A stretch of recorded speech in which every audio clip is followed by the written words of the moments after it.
Broadcasting from the Vegas Video Network studios, just steps from the Las Vegas Strip, it's Awkward Silence 2.1. And now, our favorite host in this particular time spot, it's Brandon Gooch Hahn. Hello. Welcome to yet another thrilling edition of Awkward Silence 2.1 right here on the Vegas Video Network. I'm your host, Brandon Gooch Hahn. There it is, right over there. You feel like emailing us? Go ahead, Boots. We got that set up for you. Awkward@VegasVideoNetwork.com. Awkward@VegasVideoNetwork.com. And plus, we have a phone number you can call, which never gets used, but that's besides the point. I still got to throw it out. 866-966-4599. 866-966-4599. And let's not forget, we also have replays of your favorite internet show that you can catch on YouTube, Roku, iTunes, and the VegasVideoNetwork.com. By the way, your favorite show is Awkward Silence 2.1. I just made sure I had to throw that out there. Beat it into your head. Subliminal advertising. And now, without any further ado, I think it's time for the seamless segue to camera number 2. Hi. It's good to see you wore pants. So, in entertainment news, Grammy Award-winning Chris Brown, who recently made headlines in 2009 for the felony assault against his girlfriend Rihanna, recently walked into a hair care center and asked the girl behind the counter for her phone number. And then he followed it up with, "I promise I won't beat you." Okay, ladies, I think you're smart enough to know that if Chris Brown promises to not beat you, he's going to beat you. Unlike the Cleveland Browns, on the other hand, if they promise to not beat you, they're going to keep that promise because they beat no one. And a brand new study has come out to reveal that senior citizens have a difference of opinion than younger people when it comes to dating. You see, senior citizens are more interested in compatibility as opposed to sexual prowess. Now, that makes perfect sense because when you're young, what do you want to do? You want to find someone to grow old with. Well, what happens when you're already old? You got to find someone to take that next journey with you, which just so happens to be them holding your hand while you're laying on your deathbed. I'm just saying, 80-year-old people, they're not going to be into sex. They're 80. That means they're going to be banging other 80-year-old people, and they don't want to see you naked just as much as you don't want to see them naked. Hey, Maud, you feel like having sex tonight? With you? No. How about a game of backgammon instead? Ooh, I'll grab the dice. Friday night's going to be off the chain. And another study reveals that 50% of single women actually carry around a pair of panties in their purse just in case. So in other words, if a woman goes on a date with a nice young chap and the date starts to go surprisingly well, she'll lean over and tell her date, "Excuse me, I got to use the ladies' room. I really need to take a shit."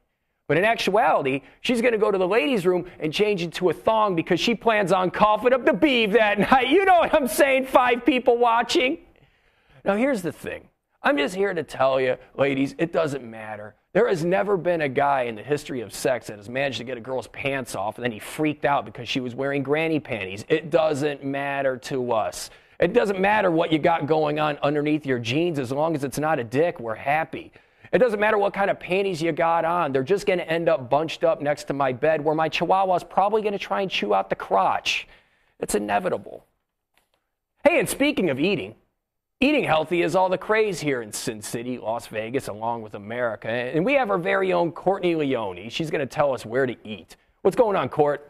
Hi, Peggy. Yeah. What? I'm sorry, I was just finishing my organic apple. Wanted to savor the overpriced flavor as it went down. Got it. Where are you at? The Henderson Pavilion at the Farmers Market. Every Friday you can catch local art, music, and food. What's the difference between a regular apple and an organic apple? No pesticides, and it's way more expensive. And as we all know, more money means it's better, right? Will it prevent cancer? No. What about AIDS? No. What about cholera? Cholera? It's pronounced cholera, moron. What about cholera? No. Do people even still get that? Well, then what's the point? Look, it's supposedly better for you. I'm not really sure how. So go buy something organic from a farm grown in or around the desert.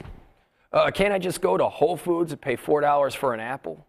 You can, and you probably should. There's a guy there that gives massages, and I let him massage me, if you know what I'm saying. You're going to have sex with that smelly hippie?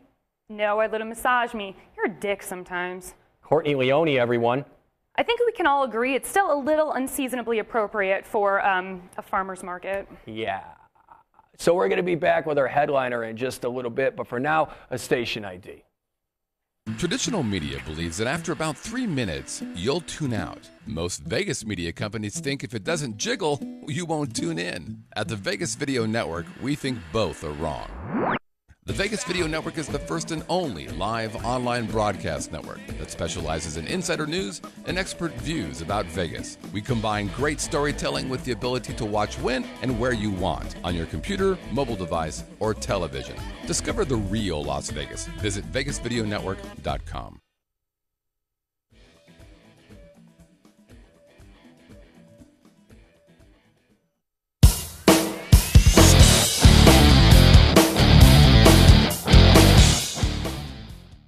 And now our headliner. You may have seen our headliner on The Soup, VH1, and he's actually on a brand new show, Disney XD, called Lab Rats. It's Hal Sparks! Yay! Look at him. Look, he's right. Going to be headlining down at the Riviera Starlight Theater tonight through Sunday. Absolutely. Come on down if you can find it. I hope to make it on time for the show because I can't find it either. Right. I have no idea where this theater is. I've been in it 9 times already. I still don't know where it is. Can't you just leave a trail of Reese's Pieces to the door? No, because they get eaten by the down and out gamblers who have nothing left. I've tried breadcrumbs, crackers. They'll snort anything.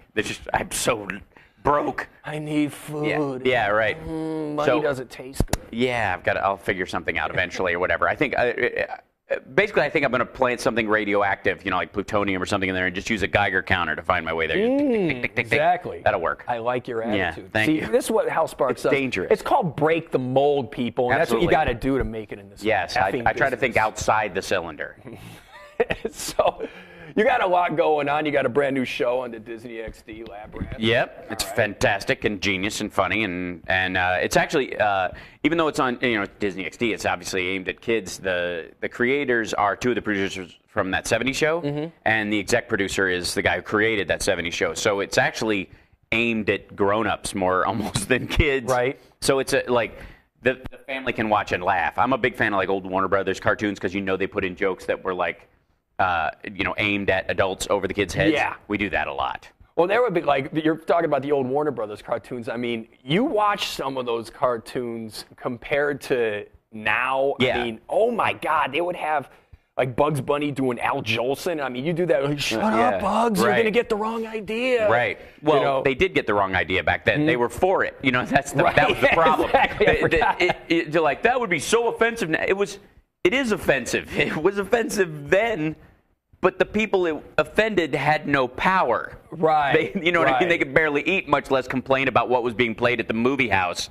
Like, what are you going to worry about the cartoon that's played before the movie you can't afford to go to or aren't allowed to go in the theater and watch? You don't even know it's even going on. They're making fun of me in there. We'll make fun of you out here. It's like making fun of the Amish. You can't even what use the water do? fountain where you're complaining about the cartoons.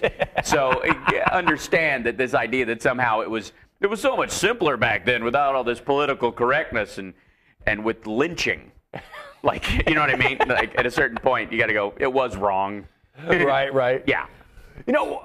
One thing about you, like a lot of people in California know you do rock and roll. You're a singer. Yep. You got your own band. Metal band, 01. Yeah. Yep, absolutely. The word 0, the number 1. Okay. The debut album is being released March 28th. Re-released because I released it like indie on my own label a couple years ago. But we're adding 4 acoustic tracks to it, and then the new album comes out July 31st. And then Halloween we have an EP coming out that's cover songs. It's called Monsterversy. It's 6 songs by 6 different artists that were banned for 6 different reasons. So they're all songs that I don't think should have been banned. Like Me So Horny?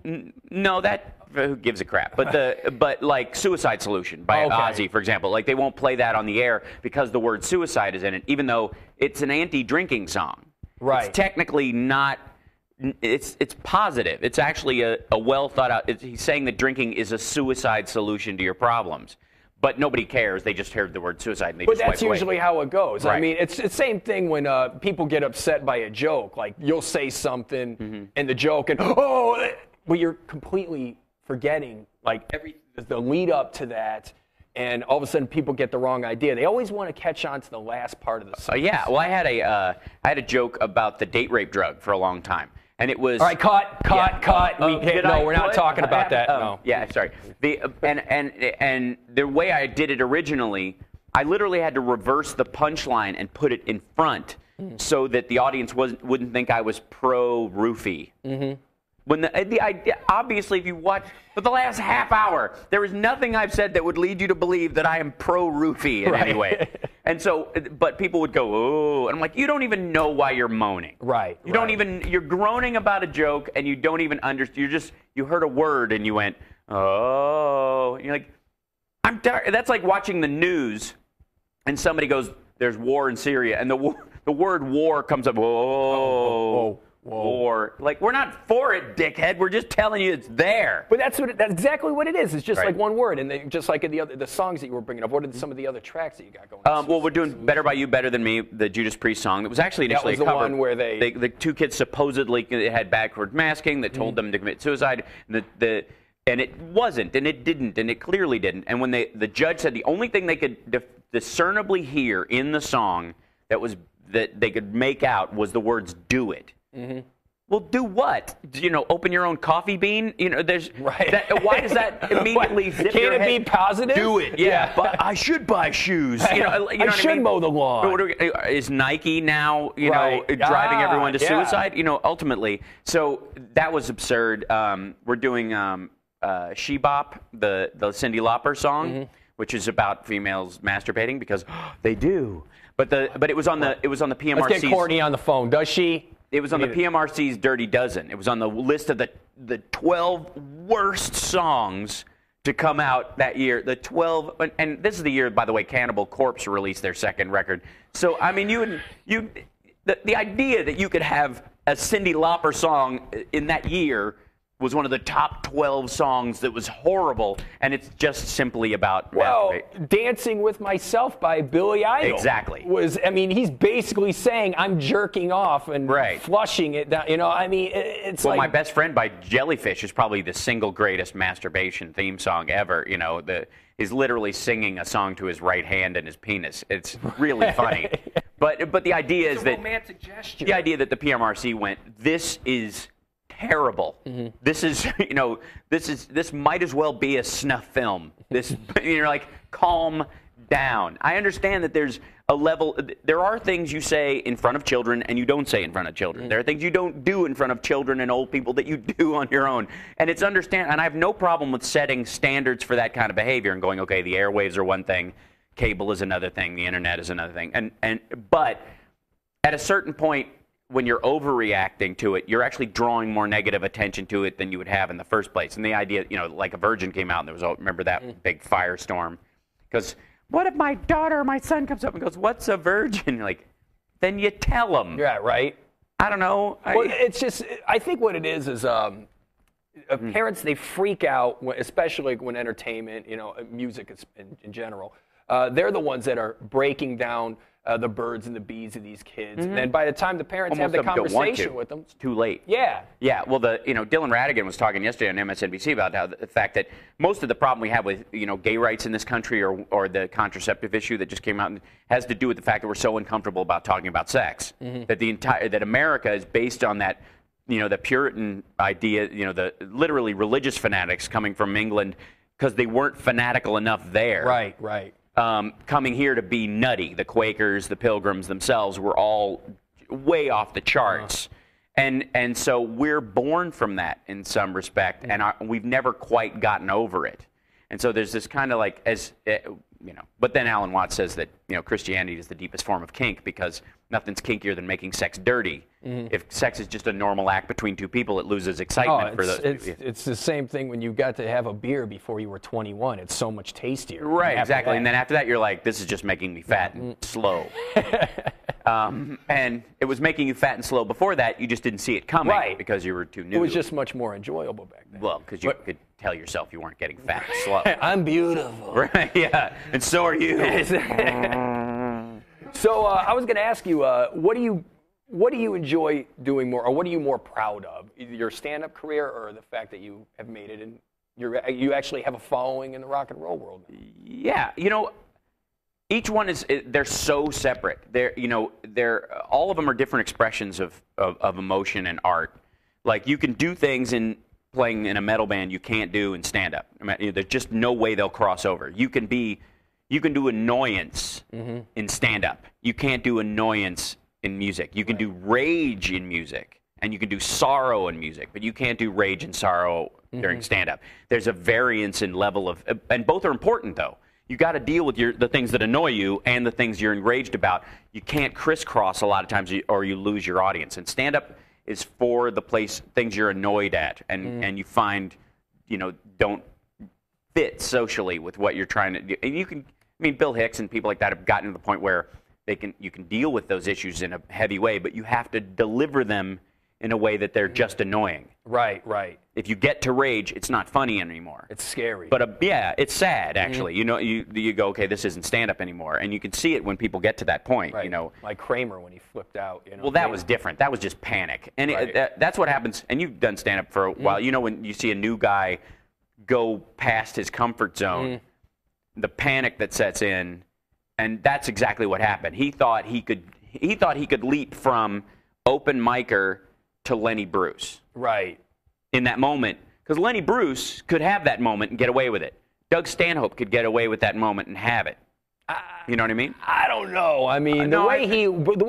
But he could make that statement. They wouldn't do it the way he did it. Right. Okay. It would be a totally different package. But what I mean is, he could address what he was trying to address if he had 25 years of stand-up under his belt. He's a comic actor and a good one, a damn good one. I loved him on Fridays. I loved him in UHF with Weird Al Yankovic, and I liked him on Seinfeld. There's a big difference between that and stand-up, being there by yourself, working without a net, just, delivering. And you can't, stand-up is a time game. You can't skip the steps.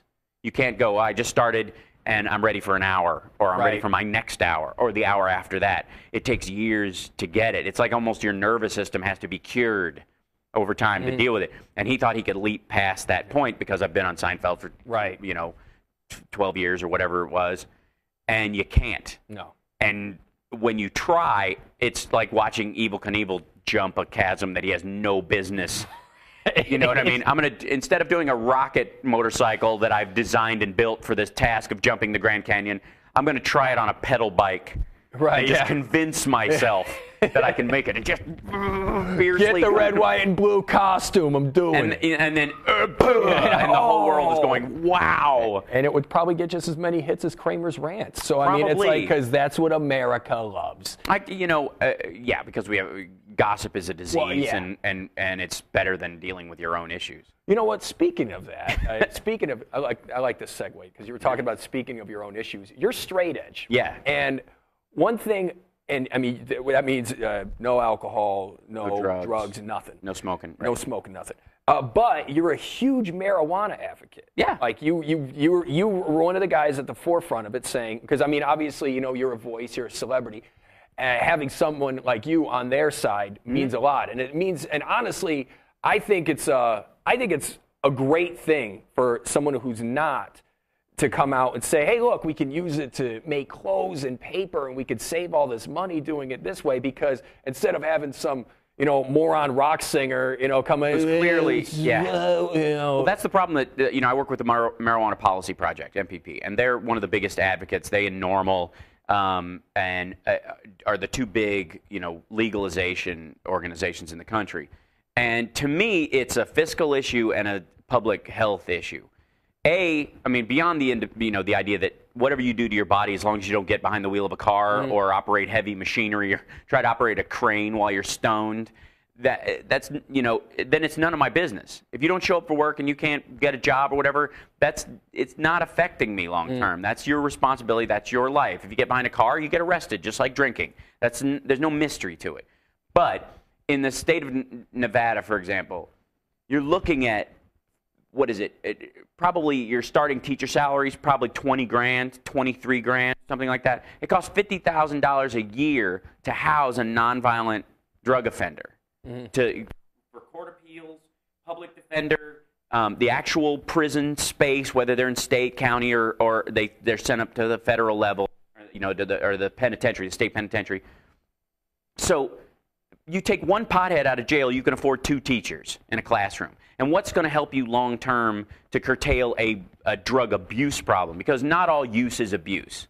Just like everybody who drinks isn't an alcoholic, not everybody who smokes pot is a pothead or is a drug addict. It's just, and to oversimplify and say you are is a lie. And it's more dangerous, I think, when they make pot a Class A drug like heroin or something like that. It's way more dangerous because you tell kids, pot will kill you. Pot is the same as heroin. Pot and heroin, it's all drugs. Drugs are bad, whatever. They're going to get pot at some point from somebody, and they're going to try it, and it won't kill them. And then they're going to go, well, maybe they're full of shit about heroin. Maybe they're lying about meth, and they'll try that stuff. Lying is the gateway drug, not pot. If you tell them pot is different, pot is it's a plant. It's smoked. You ingest it. It's much more simple. It's not a good idea. I'm not for it. But heroin is synthesized, and you don't know who's put it together, and you don't know what's in it for real. And they could lace it with PCP and all kinds of stuff, and it's bad. This is more akin to drinking. I don't want you to drink and drive. I don't want you to drink before you're 21. I want your brain to have time to form before you start chemically adding to it. That's a logical conversation. You have that with a kid. It's not like a Santa Claus conversation where they go, oh, they're lying about Jesus and they were lying about Santa. Maybe they're lying about this too. You just build distrust with your parents, So to me, it's just an honesty issue, Right. Just don't fucking lie to your kids about that. Just go, I don't want you to do it because your brain's not done being built. Well, how difficult is it to talk to someone who is just dead set on no, it's a drug, it's illegal, and bad people do it? Because obviously you just presented. I'm on your side, and I just heard a pretty airtight argument. How difficult is it talking to somebody like that? Well, the truth is you just have to say that people who smoke pot regularly. They just don't talk to you about it because you're such a narc about it. Right. And if they could be more open about it, maybe they would be more comfortable around you. Maybe they would have deeper friendships, and they wouldn't need to smoke weed so much. Right. I mean? Maybe they're using that as a crutch socially because they're uncomfortable in their life, and it's another form of comfort, just like drinking is. And maybe if you could communicate more, you wouldn't need it. Maybe you could express your own feelings of love and hate and regret and all these things, and you could tell them to people you trust. You don't need to be high to do it. Just like if you have confidence in yourself, you don't need to be drunk to pick up somebody or meet somebody, on a romantic level. Right. So I just think you have to be honest about the level of what it is, and then you have to go, look, I don't need it regardless. And users sometimes are harder about it because, Rogan and I have had this back and forth about it because he's a big fan of using, and he and Doug are into DMT and really the high-end stuff, and they seem to believe that you are you minus pot if you don't smoke it, as opposed to they are they plus pot, which you know what I mean? I think life is a zero-sum game. You start as you, everything else is an addition. Unless you need it like food and water, everything else is a choice to add.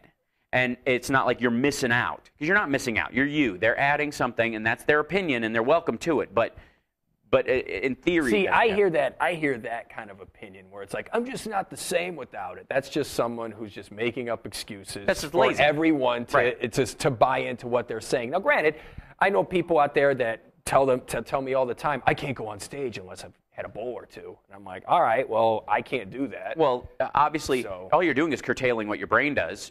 Obviously, you're too nervous. So you need to work on your nerves. Your brain will shift the same way if you learn to meditate, too. Well, what do they say to that, though? It just takes too much work. Right. I mean, what are you going to tell you?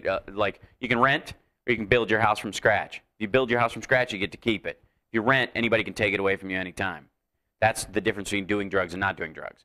If you build the house yourself mentally, if you build what ability supposedly drugs give you, calm, lack of social awkwardness, feeling more socially accepted so you can act out in the world. Those are all traits you can build in your own psychology. But if you don't bother to build them, at some point, you won't have that thing and you're done. You end up being like Popeye without spinach. There's an element of I mean, that was arguably one of the biggest gateway drug cartoons ever, was Popeye, because he just had nothing unless he took the herb, basically, if you really think about it. And so I think ultimately you have to take responsibility for the fact that you make what your brain does. Either you do it through something external like drinking, or you just choose to change your mind. And that's always the better choice. Well, because it builds a skill and a strength. I got another question. Why haven't you gotten into any kind of motivational speaking? I mean, Jesus, you know what? It's interesting. I kind of have in some ways, just that, it's funny because I want to change my whole life around is what I want to do. I just want to go home and I don't need you, pot, video games and laughter. Well, here's the thing.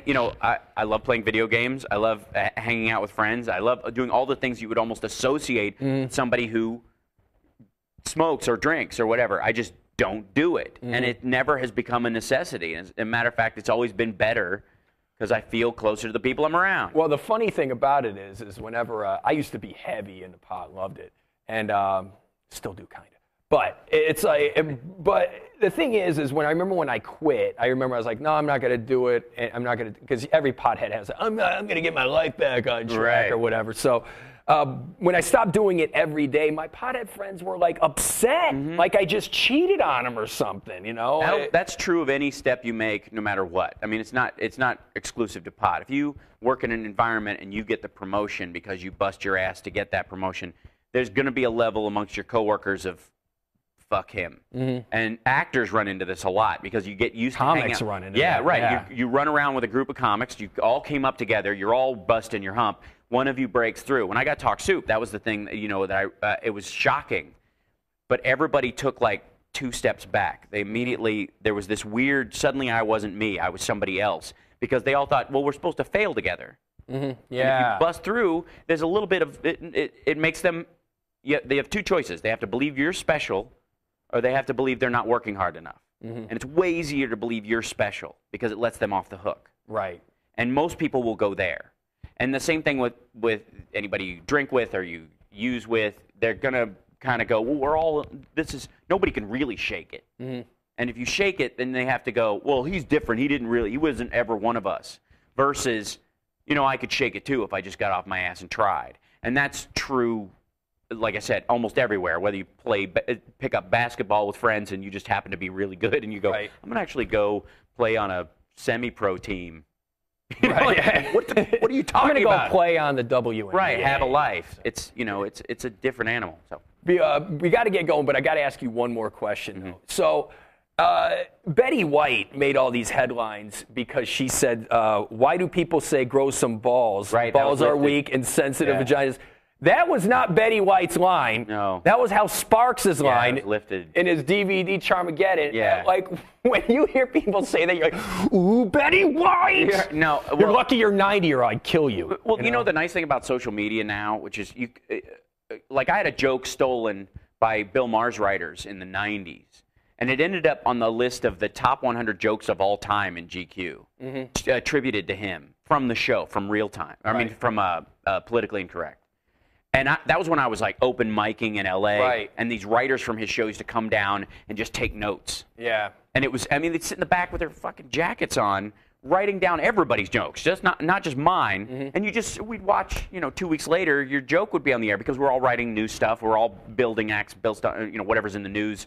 It's an open mic, so you're trying to come up with the new hot joke or build it up, and I had this joke about Kevorkian, and it ended up in that, and I had no recourse. I was nobody compared to that. And it was just kind of like, well, tough shit. Right.